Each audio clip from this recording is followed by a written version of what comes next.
acá necesitan la circunstancial del lugar.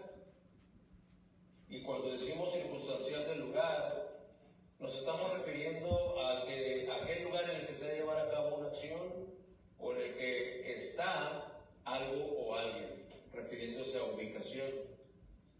Donde la omnipresencia de Dios nunca ha sido desafiada, ni en la eternidad ni en el universo, de manera que siendo Dios, el Espíritu Santo, el que inspiró al apóstol para que escribiese estas dos preguntas, desde ese atributo divino, su omnipresencia, es decir, Él está en todo lugar. Cuando pregunta entonces dónde, es porque estando Él en todo lugar, no descubre dónde tenga la victoria o la muerte. Y no solamente su omnipresencia, pero su omnisciencia. Él sabe. Él sabe. Y cuando Él sabe, refiere todo conocimiento. ¿Verdad? Usted y yo podemos saber dónde está un lugar, pero puede ser que no sepamos dónde está otro. Dios sí lo sabe. Entonces, no solamente porque Él está en todo lugar, pero porque Él sabe de todos los lugares que hay. Tiene todo el derecho a hacer esta pregunta retórica: ¿dónde está la muerte? ¿Dónde? Y podemos entonces encontrar aquí que había inspirado al apóstol para que escribiera estas dos preguntas desde esos atributos divinos, su omnisciencia y su omnipresencia. Pregunta dos veces: ¿dónde? Primero, para referirse a la muerte o a la victoria de la muerte, y segundo, para referirse al aguijón del sepulcro. ¿Dónde? Si es que Él está en todo lugar, podríamos decir son preguntas que no tendrían respuesta. ¿Por qué? Porque no están por ningún lugar. Y con este planteamiento Pablo va a confrontar así a los creyentes en Corinto, y también nos confrontará a usted y al que habla acá. En el desarrollo del mensaje a que Dios nos expone hoy encontraremos una ruta cronológica de sucesos en el contexto de lo eterno, cuyo último capítulo o cuyo último suceso aquí bien lo podríamos rotular con el título que tiene desde el versículo 50, porque Pablo se encarga de mostrar y demostrar de manera magistral cómo es que se ha de resolver lo determinante que es el poder de Dios, ese poder que da vida, y no solamente que la da desde su soberanía, que rige y sustenta la creación llevada a cabo, nada más y nada menos que por Él mismo, sino que la resuelve aún más allá de este tiempo y de este espacio, cuando lleva hasta la eternidad esa vida. Pablo entonces va a probar y a comprobar que a menos que el que dé vida sea el que la quite, entonces no hay espacio, ni una 10,000ª parte de posibilidades para que la muerte suceda, para que la muerte aparezca en la escena histórica de ningún ser humano. La muerte entonces no podrá llegar y desplazar al que da vida, ni la vida que la da puso ahí. Es hasta que Él, desde su soberanía, se aparta, que entonces la muerte puede aparecer. De ahí que la validez en la trascendencia de este interrogante se presente con una vigencia eterna. ¿Dónde está, oh muerte, tu victoria? ¿Dónde?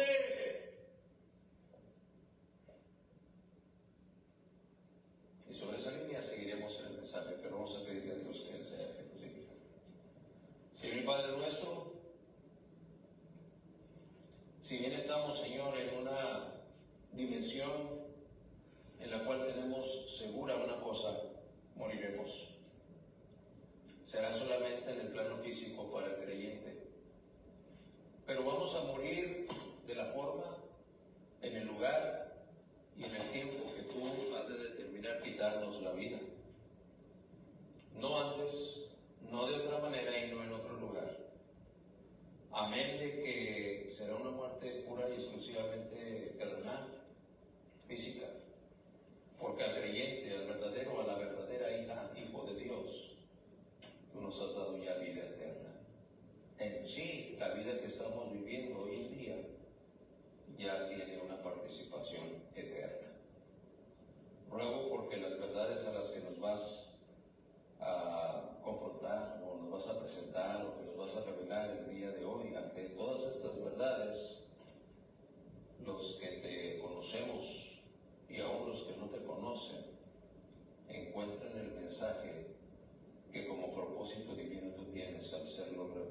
hacerlo evidente y revelarlo delante de los que te oímos en esta oportunidad. Tanto aquí, detrás de estas cuatro paredes y debajo de este techo, así como los que oyen en alguna de las plataformas donde podemos retransmitir este mensaje. Ruego pues porque tu poder se manifieste, tu palabra se predique y se reciba con el poder de lo alto y tú recibas toda la honra y la gloria por lo que se pueda conseguir en esta preciosa y bendita oportunidad que tú nos das. En el nombre del Señor Jesús. Amén. ¿Dónde está, muerte, tu victoria? Hay un testimonio antiguo testamentario del que vamos a echar mano porque bien puede dar luz a los alcances del poder de dar vida. Soberanía exclusiva e indiscutible de nuestro Dios. Allá en Éxodo 23-26, el pueblo de Dios se disponía a emprender una travesía rumbo a la tierra prometida. Y en aquella multitud del pueblo que recientemente habría pasado el Mar Rojo, ven delante de ellos, una vez que el ejército egipcio ha quedado ahogado, inundado en el mar, ven delante de ellos un árido desierto que tendrán que atravesar. Y este no es un ejército, es decir, no son hombres entrenados, ni tampoco hombres capacitados, ni tampoco hombres esforzados, con toda la condición física suficiente para avanzar en esas condiciones adversas, de muy probablemente hambre, sed, posibilidades de quedar ahí insulado en esas condiciones extremas. No estamos hablando de que este sea un ejército de élite que está entrenado para soportar todo eso.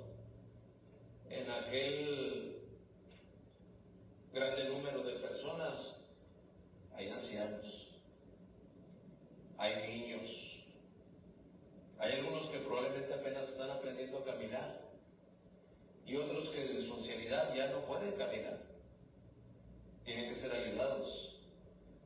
Definitivamente también hay mujeres, algunas de ellas embarazadas. Y Moisés está a punto de emprender esa travesía. Y usted y yo nos podemos imaginar a Moisés, a lo mejor volteando para un lado y viendo que aquí hay un grupo de ancianitos que muy probablemente no pueden dar ni un paso ya sin ayuda. Y luego voltea a otro lado y ve por aquí algunos chiquillos ahí jugueteando y mocoseando ahí. Y luego voltea a ver la senda y dice, ay. Y luego voltea a ver otro grupo y ahí ve un grupo de mujeres embarazadas. Y no dudo que Moisés haya empezado a considerar y a ponderar todo lo que tendría que enfrentar cuando está viendo las condiciones de muchos ahí, que en obediencia al llamado de Dios han salido también de la esclavitud en Egipto y se disponen a avanzar en esa travesía. La revelación de la palabra de Dios es providencialmente hermosa, porque en el 23-26 de Éxodo dice la palabra de Dios, este es Dios hablándole a Moisés: en tu tierra no habrá mujer que aborte ni que sea estéril. Y la siguiente frase: haré que se cumpla el número de tus días. ¿Nota usted el peso específico de esa promesa? El Todopoderoso, que no hay nada que se le pueda resistir a su soberanía, dice: haré que se cumpla el número de tus días. Y es que usted y yo no sabemos cuál es ese número de tus días. ¿Usted sabe?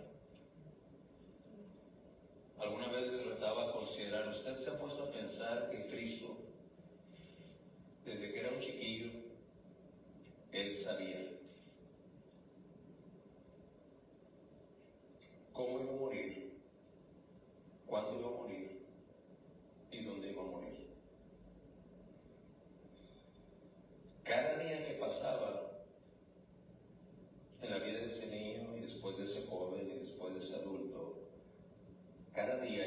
instante de ese día, él sabía, es un día menos para que se llegue ese día en el que yo voy a entrar a Jerusalén. Es un día menos para que me arresten, es un día menos para que me azoten, es un día menos que tengo que esperar para que me escupan y se burlen de mí, me arranquen mi barba, me pongan una corona de espinas. Es un día menos que tengo que esperar para que después me cuelguen en ese madero y ahí me claven. Es un día menos para que yo quede colgado ahí, y es un día menos para que yo entregue mi vida en ese lugar. Él lo sabía. Él lo sabía. Aquella oportunidad que tuvo de hacer milagros, en aquella oportunidad que dio vista al ciego, en aquella oportunidad que limpió leprosos, en aquella oportunidad en la que levantó paralíticos, estaba en su mente el pleno conocimiento de cómo habría de morir, en dónde habría de morir. ¿Por qué? Porque era la voluntad soberana de Dios dictando cómo y cuándo iba a entregar su vida. Es algo que nosotros no sabemos. Pero sí es importante que sepamos que la promesa de Dios está ahí plasmada. Él va a hacer que se cumplan el número de nuestros días. ¿Cuántos van a ser? No sabemos. Una de las oraciones que el Señor ponía en mi plegaria por la salud de nuestra hermana Elvira cuando estuvo muy grave era: Señor, es que se estarán cumpliendo los días de la hermana Elvira. Quiero alabar y glorificar tu nombre, si así fue. Y entre mi plegaria, no sé con cuánto acierto o con cuánto error, decía: Señor, habrás querido tú liberarle del dolor de saber que perdió a su hija.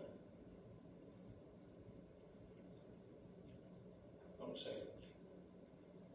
Pero lo cierto es que los días en la vida de nuestra hermana se van a cumplir. Tú lo prometes. Vida. Ante una antigua pero vigente declaración de estas dimensiones y de estos alcances, no. Nunca fue, eso será pauta o iniciativa de la muerte, ni del presunto poder que ésta podría tener, de ir e intervenir en la vida de ningún ser humano, sea este convertido en converso. Por eso las dos preguntas de ese versículo 55, ¿dónde? Son la apertura de lo que varios de los que saben han citado como un himno de victoria ya consumada. ¿Dónde está, muerte, tu victoria? ¿Dónde está, pecado, tu aguijón? ¿Dónde?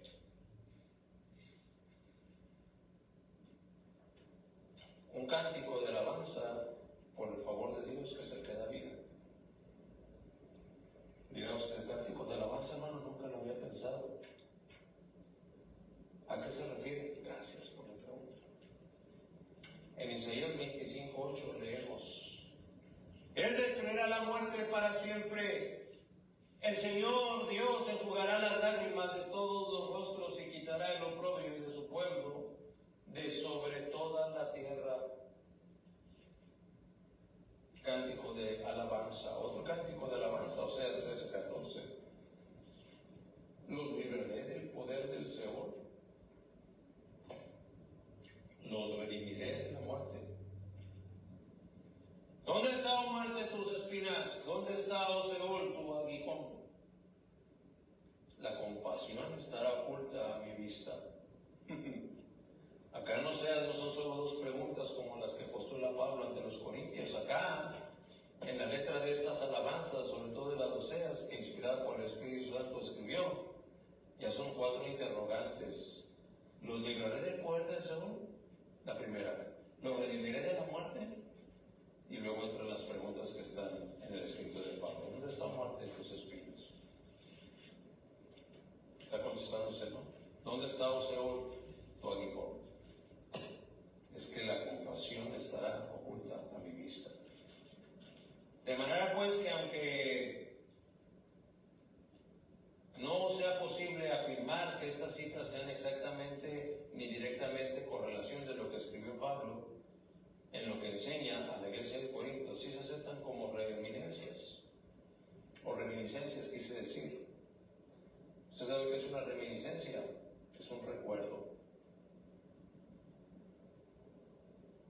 Es un recuerdo de una cosa que se sabía, pero que podría estar casi olvidada. Una reminiscencia que es idéntico o muy semejante a lo compuesto anteriormente por otro autor y en otro estilo.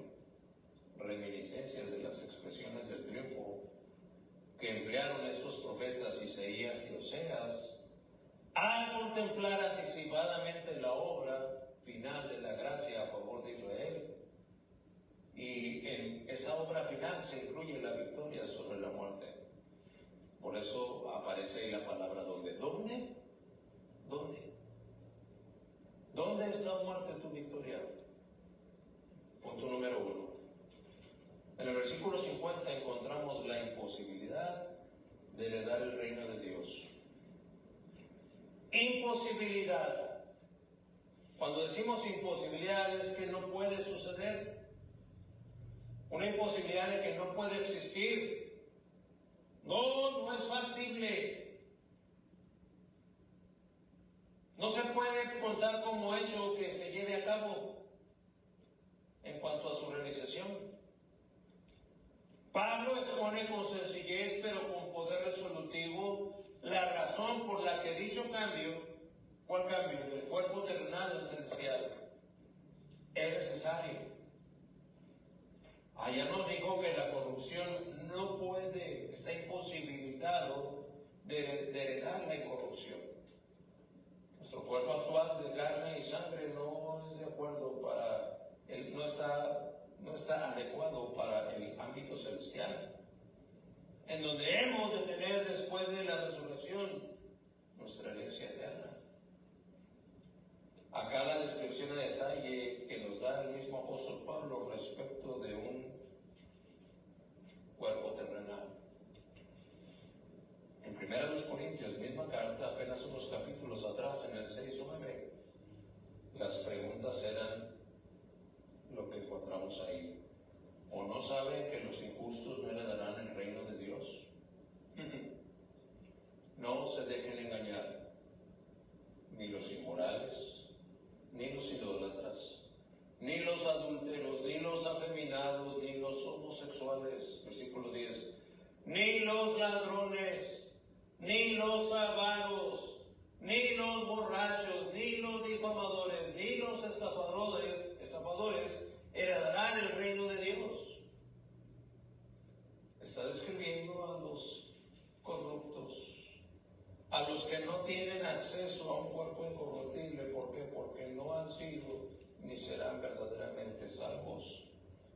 Llamo su atención al imperativo militar. Ustedes ya han aprendido, ¿verdad?, los imperativos militares que usa Pablo. ¿Cómo es un imperativo militar? ¿Cómo suena un imperativo militar? Con energía, con firmeza, ¿no? Ya se los he enseñado. ¡Firmes! ¡Ya! Y todos los soldados contestan. ¡Pum! Se ponen en firmes. ¡Flanco derecho! ¡Ya! ¡Pum! Y se voltean todos hacia su derecha. Y ahí queda ya la filita. Así suena una orden militar. ¡Paso redoblado! ¡Ya! Y todos empiezan a marchar. Ese es el paso redoblado. Bueno, así es como suena el imperativo que aparece aquí. Por eso le quiero llamar su atención a ese imperativo militar. No se dejen engañar.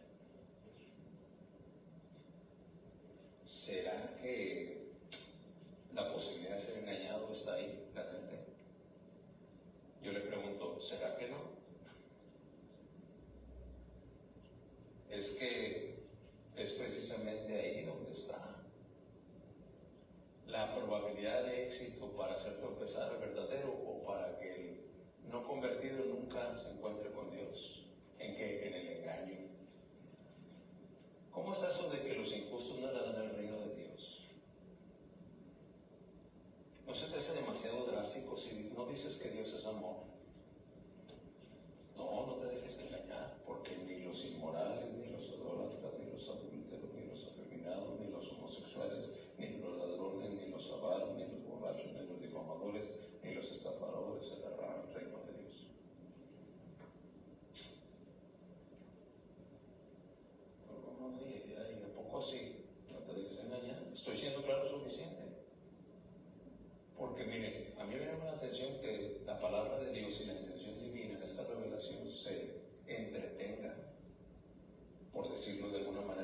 está tomando el tiempo para listar pecados específicamente.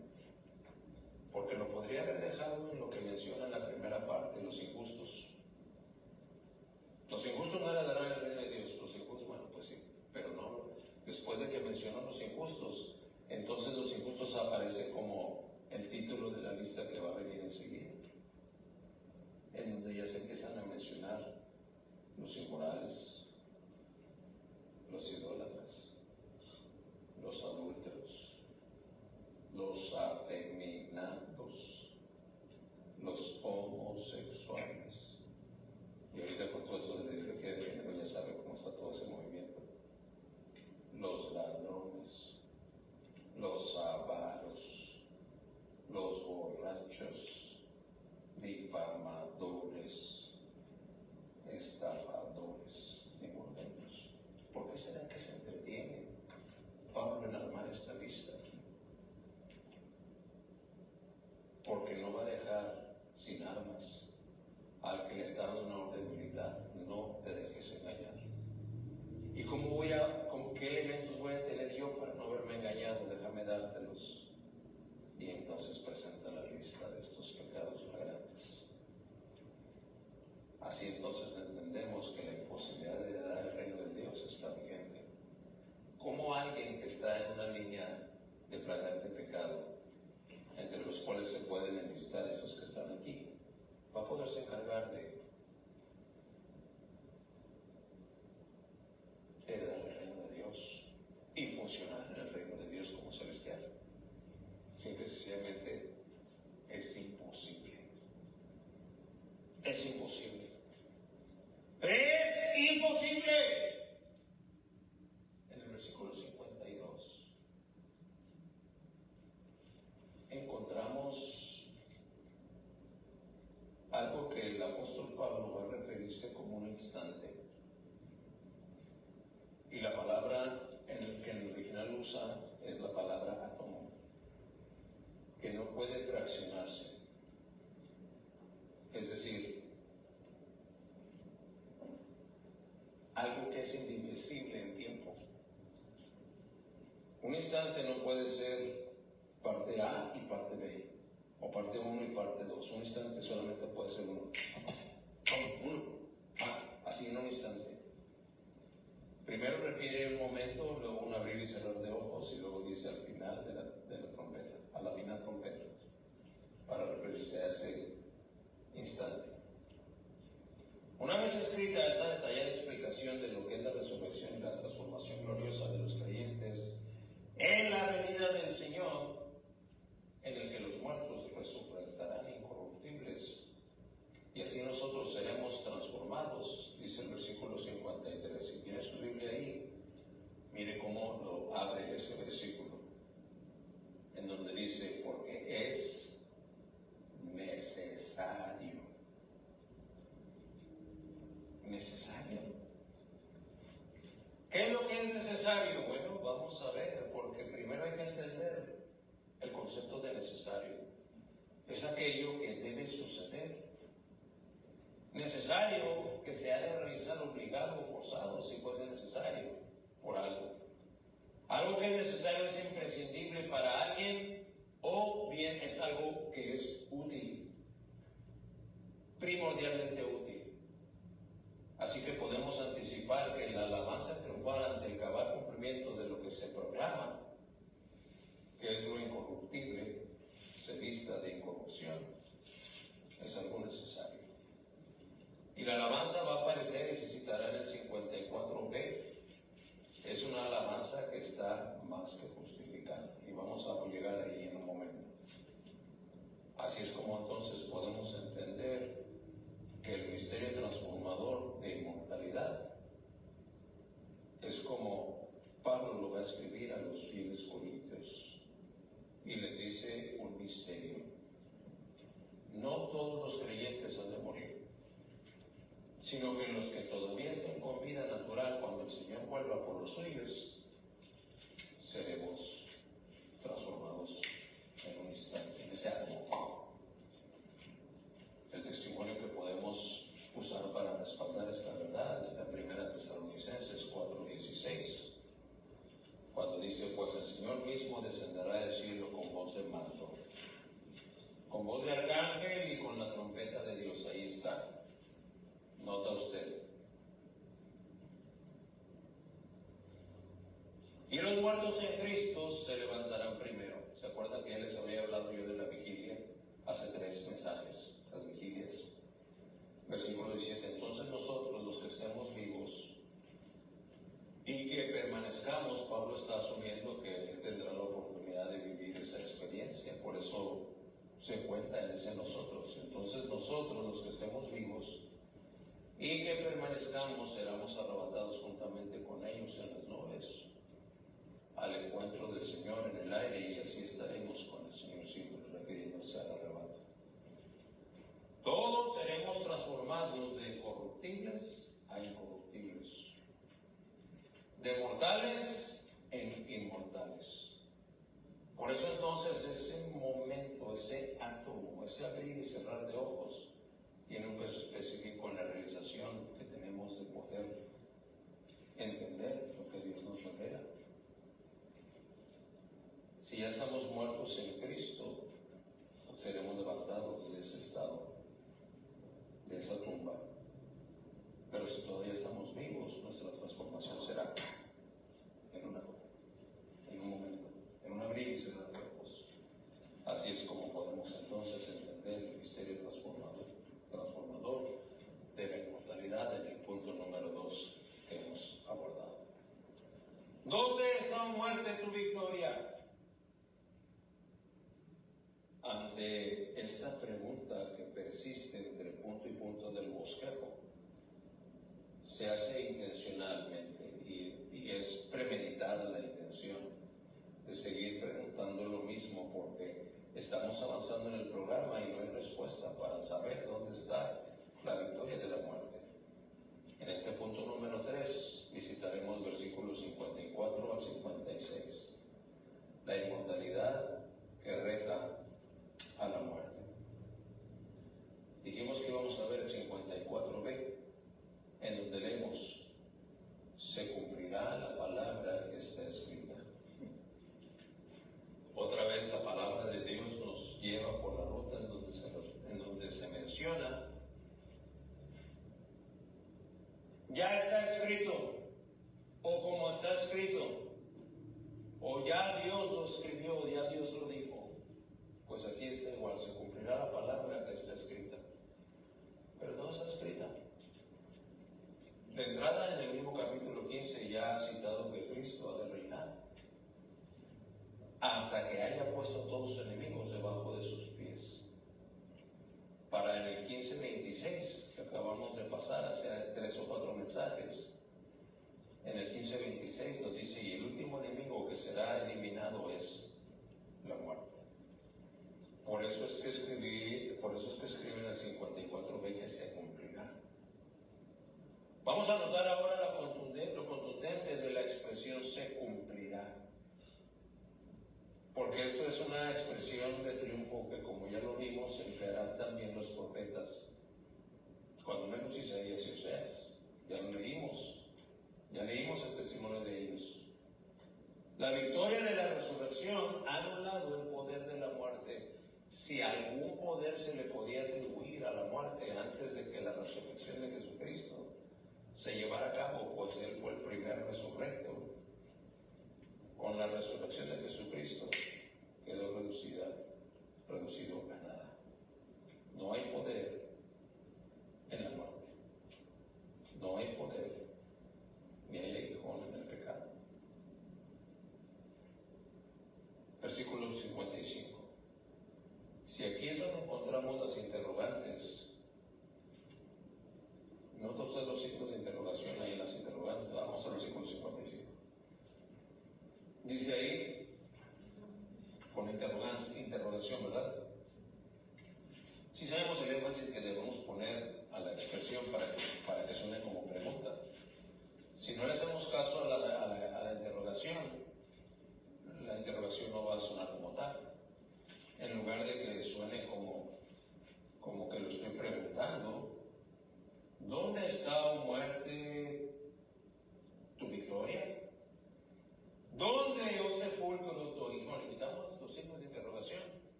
Sin embargo, la conclusión a la que no pocos estudiosos, teólogos y comentaristas de la palabra de Dios han llegado es que la exclamación de esas expresiones es extraliteraria, es decir, no se marcan los signos de interrogación, pero extraliteralmente se asume la idea de que es una pregunta exclamatoria. Y la podemos leer ahí, ¿verdad? Vamos todos ahí al 55, versículo 55 de 1 Corintios 15. Voy a esperarlos a que lleguen ahí porque quiero ver que todos lo leemos. ¿Ok? 15:55. Vamos a leerlo con los signos de interrogación, tal cual. ¿Ok? ¿Ya están ahí? ¿Ok? Vamos a leerlos acentuando ese énfasis de interrogación. Dice la palabra de Dios: ¿dónde está, muerte, tu victoria? ¿Dónde, oh sepulcro, tu aguijón? Ahora, no están ahí los signos de exclamación, pero podemos leerlo diferente si nosotros extraliterariamente le ponemos esa carga en el énfasis de lo que estamos preguntando. Imagínense cómo sonaría si una pregunta, pero con un grado de exclamación, un énfasis de exclamación en la pregunta. La ensayamos a ver cómo suena. Versículo 55. ¿Dónde está, oh muerte, tu victoria? ¿Dónde, oh sepulcro, tu aguijón? Así es como lo pregunta en el versículo 55. Vamos a leerla, y si la podemos leer y asimilar así, no estaremos violentando el significado de la pregunta, al contrario, estaremos enfatizándola. Como diciendo en ese énfasis que le ponemos: sí, hasta ahora hemos sido o estado como arrestados, cautivos, prisioneros o rehenes de la muerte, pero ahora, Cristo ha abierto de par en par las puertas de esa cautividad y hemos quedado libres. Se acabó el dominio de la muerte. No hay más dominio sobre nosotros. La muerte entonces ya no puede reclamar victoria. ¿Dónde estamos, oh muerte, tu victoria? No hay tal. Si estábamos esperando que la resurrección llegara, habremos de dar por hecho que no tenías poder antes, pero ahora mucho menos. ¿Por qué? Porque Dios, Cristo, en la persona de Jesucristo, ya venció a la muerte. Por eso no hay más victoria. Lo que tú tienes, muerte, es derrota. Atendamos esta parte de la gloriosa revelación que Pablo va a hacer al explicar cuál es el origen de la muerte, así como el de sus victorias. En el versículo 56 vamos a encontrar que aquí se menciona, vamos a ir todos al versículo 56. El aguijón de la muerte es el pecado y el poder del pecado es la ley. El aguijón de la muerte es el pecado y el poder del pecado es la ley. El pecado aquí entonces es presentado por Pablo como si se tratase de un escorpión aguijón, que, dicho en sentido figurado, prestaría su veneno a la muerte, que es el efecto del pecado. El efecto del pecado indefectiblemente es la muerte. De eso podemos decir que es cierto. En el 6:23 de Romanos, el mismo Pablo le escribió así a la iglesia de Roma: porque la paga del pecado es muerte, pero la dádiva eterna de Dios es la vida eterna en Cristo Jesús, Señor nuestro. Aquí volvemos a encontrar ese sentido polarizado de que mientras la paga del pecado es muerte, dice, pero la dádiva de Dios es vida eterna en Cristo Jesús.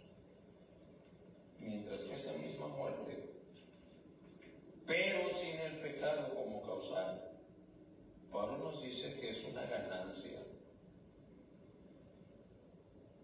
Decíamos, ¿verdad? El pecado es muerte, la vida eterna por Cristo es vida precisamente. Cuando esa misma muerte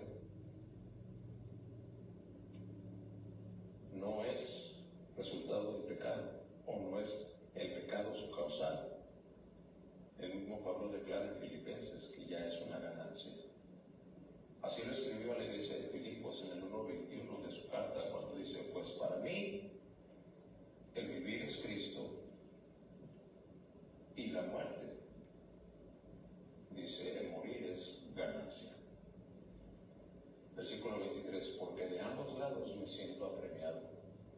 Teniendo el deseo de partir y estar con Cristo, pues eso es mucho mejor.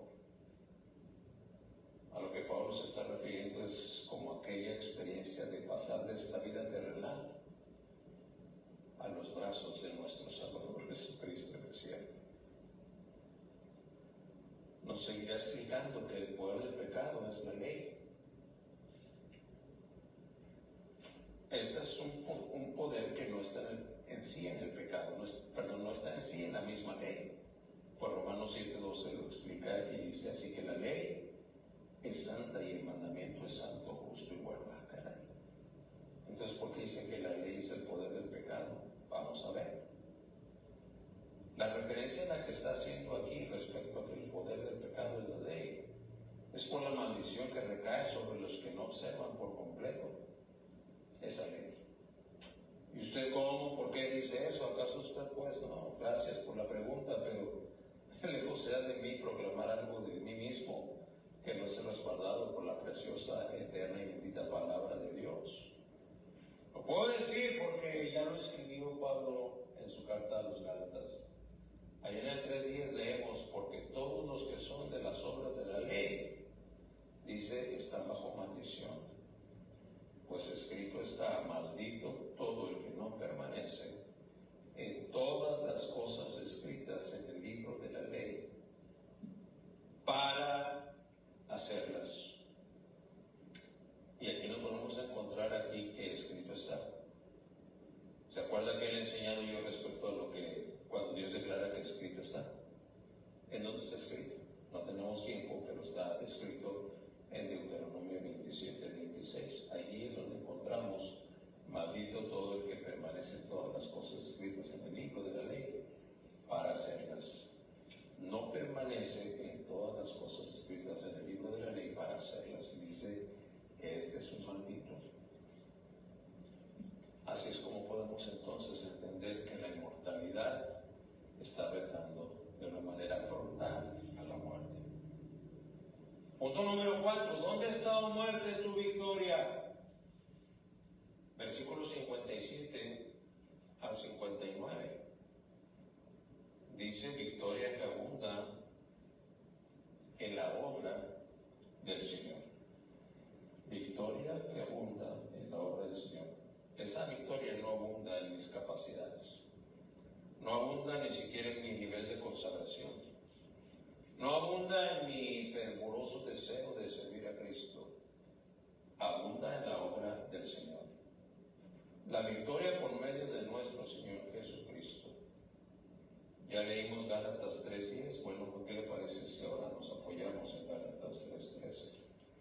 En donde dice, Cristo nos redimió de la maldición de la ley, habiéndose hecho maldición por nosotros, porque escrito está, maldito todo el que cuelga en un madero. Él mismo se hizo maldito al entregar su vida para quedar colgado en un madero. Ese cuerpo pendiendo de ese madero le dio la condición de maldito. Y si usted se fijó, también en el 3:13 habla de un escrito. Dice, Cristo nos redimió de la maldición de la ley, habiéndose hecho maldición por nosotros. Y luego dice, porque escrito está. ¿Dónde está escrito? Escrito, sí, está en la palabra de Dios. ¿En dónde habla de que entonces el que esté colgado en un madero será considerado maldito? En Deuteronomio 21:23. ¿Qué no fue esa la misma cita que me lo dijo hace un momento? No. Hace un momento fue Deuteronomio 27:26. Así es que podemos ver aquí cómo Pablo está desplegando su conocimiento de la ley. Está citando en su enseñanza a los corintios, no está citando buenas filosofías, está citando ley de Dios. Y él la tiene aquí enfrente, a la mano, para decir, aquí está escrito. Escrito está. En el momento en que alguien le pudiera decir, a ver, que Pablo nos diga dónde está escrito. A ver, tráete el rollo de Deuteronomio y abrirlo delante de él y decirme, aquí está. ¿Qué te parece?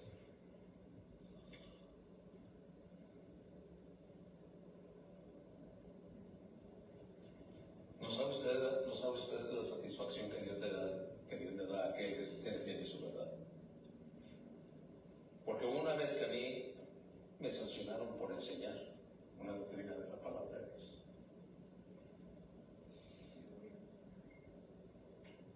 Y en esa confrontación ante 3 pastores,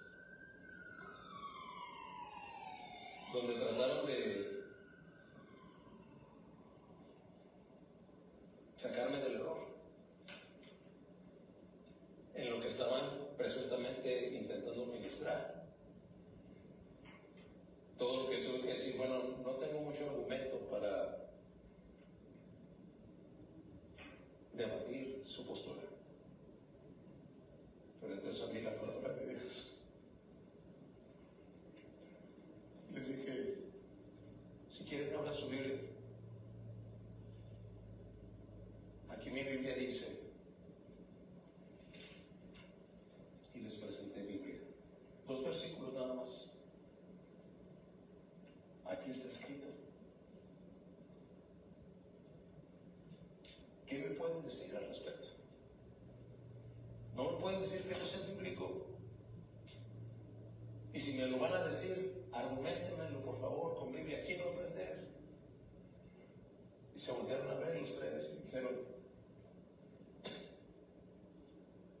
bueno, uno tomó la voz y dijo,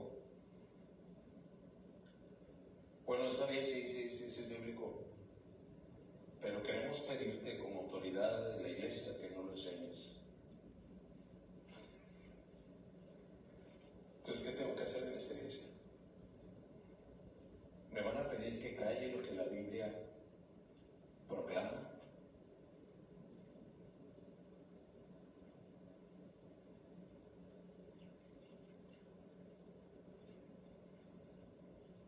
Por eso es fascinante ver cómo el apóstol Pablo, cuando enseña y cuando hace estas acotaciones, en donde dice, porque escrito está,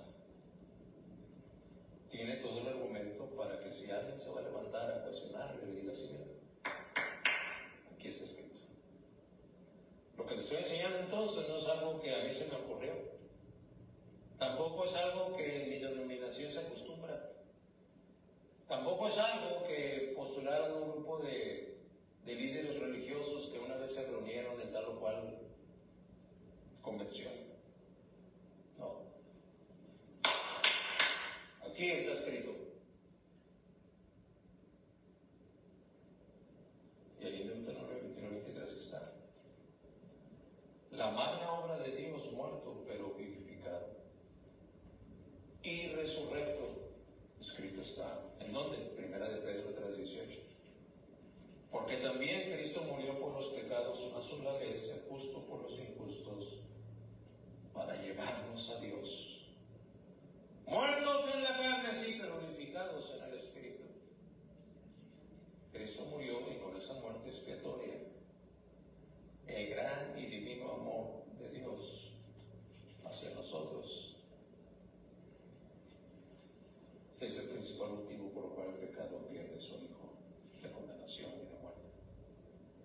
La muerte pues queda completamente confinada a la derrota, desarmada, aún para los que duermen en el Señor, es decir, a los que ya fueron víctimas de una experiencia terrenal de muerte.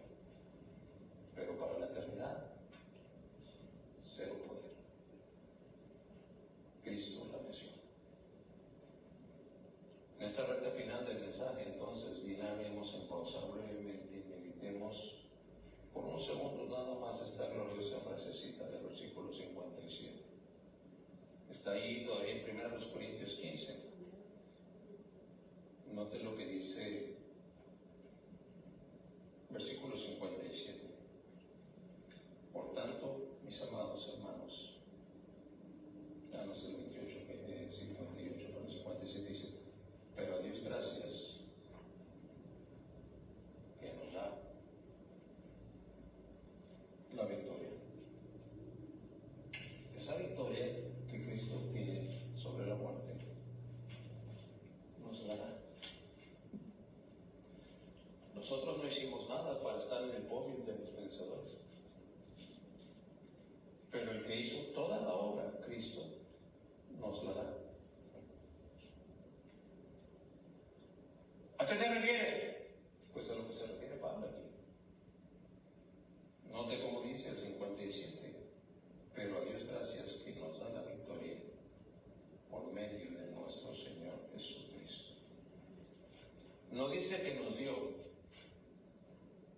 Este participio del tiempo presente refiere a algo continuo, un eterno presente, un auristo en una conjugación aurista en el verbo que utiliza Pablo. Y para afirmar la interpretación de que dar victoria es una tarea ininterrumpida del poder de y del carácter de Dios. Además de lo anterior, cuando nos la da, la recibimos. Y al recibirla es para hacerla nuestra, una victoria que ahora es nuestra, para ahora participar activamente en esa victoria a diario, todo el tiempo, en cada momento de cada día. Victoria exclusiva del verdadero cristiano, del verdadero hijo o hija de Dios, verdadero o verdadera hijo o hija de Dios. Y es a él o a ella, los verdaderos, y solo a ellos, a quienes corresponde entonar el himno de alabanza y de acción de gracias por dicha victoria. ¿Cómo podríamos entonces explicar que aquellos que profesan una fe, en lugar de experimentar una victoria, andan de derrota en derrota? ¿Qué es lo que los vence? Sus opiniones, sus percepciones. ¿Qué es lo que los vence? Su desánimo, su poner la vista en lo terrenal y no en lo celestial. Ayúdame, hermana, ¿dijo qué? Su doble ánimo. El doble ánimo. El tener así un ánimo repartido entre lo que es celestial y entre lo que es terrenal. Es el verdadero, es una prerrogativa para el verdadero, verdadera hijo o hija de Dios. Y solo en ellos. A ellos es a lo que les corresponde entonar el himno de alabanza y de acción de gracias por dicha victoria. ¿Dónde está, oh muerte, tu victoria? Concluimos. Ante estas verdades predicadas, cada oyente ha podido comprobar que los no creyentes, las no creyentes, por su incredulidad permanecen bajo el poder del pecado y bajo el poder de la muerte. Esta es la parte medular del mensaje. Bueno, Señor, ya los verdaderos creyentes, los que fuimos alcanzados por la gracia de Dios y que rendidos a sus pies tenemos salvación y vida eterna, podemos decir, no hay poder en la muerte, no hay victoria en la muerte, no hay poder en el aguijón del pecado, no hay. ¿Por qué? Porque ya Cristo nos redimió. Pero ¿qué de aquellos que no son creyentes? Por su incredulidad permanecen bajo el poder del pecado y bajo el poder de la muerte, careciendo entonces de corazón y de labios capaces de poder alabar y glorificar con este canto de alabanza. No podrían hacerlo. ¿Dónde está, muerte, tu victoria? Pues sí, sobre mí la muerte todavía tiene victoria. ¿Por qué? Porque no he tenido la redención de Cristo. Y me espera la muerte, la condenación.